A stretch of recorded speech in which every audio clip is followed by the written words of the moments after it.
52 రోజులు వేసవి సెలవులు ముగిశాయి. నేటి నుండి విద్యా సంవత్సరం ప్రారంభమవుతుండటంతో రాష్ట్ర వ్యాప్తంగా ప్రైవేట్ ప్రభుత్వ పాఠశాలల్లో సందడి నెలకొంది.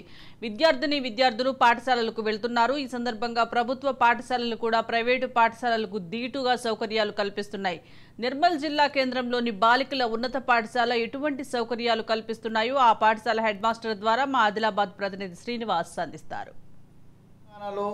వేసవి సెలవులు 52 రోజులు ముగించుకొని ఈరోజు పునః పాఠశాలలు ప్రారంభమైనాయి.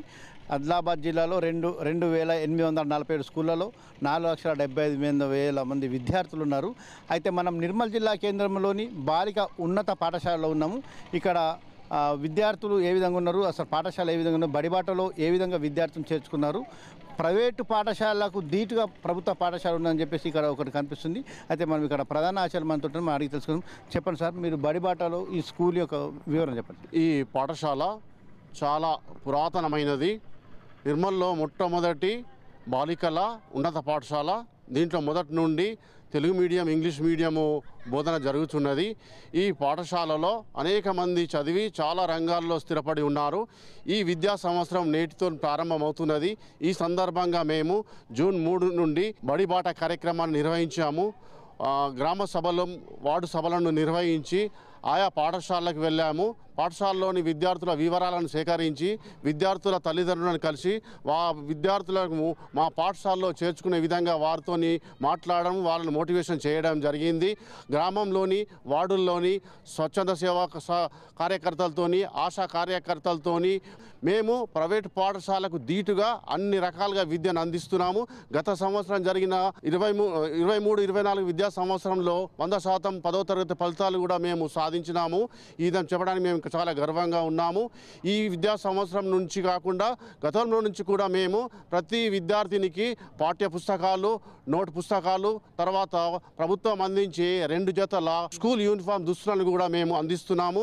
మా పాఠశాలలో ప్రత్యేకంగా అమ్మాయిల కోసము కంప్యూటర్ ల్యాబ్ ఉంది. అదేవిధంగా ప్రత్యేకంగా సైన్స్ ల్యాబ్ ఉంది. అదేవిధంగా ప్రతిరోజు ప్రతి సబ్జెక్టులో విశేష బోధకులకు లైబ్రరీకి తీసుకెళ్ళి వారితోని చదవడము, రాయించడం కూడా జరుగుతుంది. ప్రతిరోజు మధ్యాహ్నము శుభ్రమైన మంచి రుచికరమైన పౌష్టికరమైన. స్కూల్లో ఎంతమంది విద్యార్థులు ఉన్నారు, ఇప్పుడు ఎంతమంది జాయిన్ అయ్యారు? గత సంవత్సరం వరకు 445 మంది విద్యార్థినులు ఉన్నారు. 10వ తరగతిలో మొత్తము 69 మంది విద్యార్థులు 10వ తరగతి రాసి వెళ్ళిపోయారు.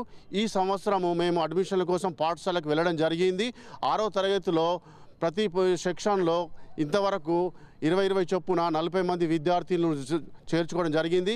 మళ్ళీ ఈ రోజు నుంచి కూడా మేము ఆయా పాఠశాల ప్రాథమిక ప్రధానోపాధ్యాయులను కలిసి అక్కడ చదివిన విద్యార్థులను మా పాఠశాలకు రప్పించేందుకు మేము కృషి చేస్తున్నాము. అన్ని వేళల్లో విద్యార్థుల సంక్షేమం, విద్యార్థుల అభ్యున్నతి మేము పనిచేస్తున్నాము. మా పాఠశాల యొక్క సిబ్బంది కూడా అన్ని రకాలుగా నిష్ణాతులై అన్ని వేళలా విద్యార్థులకు విద్యా బోధనతో పాటు వారి వ్యక్తిగత జీవితాల్లో కూడా సూచనలు, సలహాలు ఇచ్చి వారు విద్యార్థులు జీవితంలో ఉన్నత స్థాయికి ఎదగడానికి కృషి చేస్తున్నారు. ప్రైవేటు పాఠశాలకు ధీటుగా ప్రభుత్వ పాఠశాల పనిచేసి ఇక్కడ నుంచి చదువుకున్న వాళ్ళు ఎందరో మంది ఉన్నత స్థాయిలో ఉందని చెప్పేసి మనతో అంటున్నారు.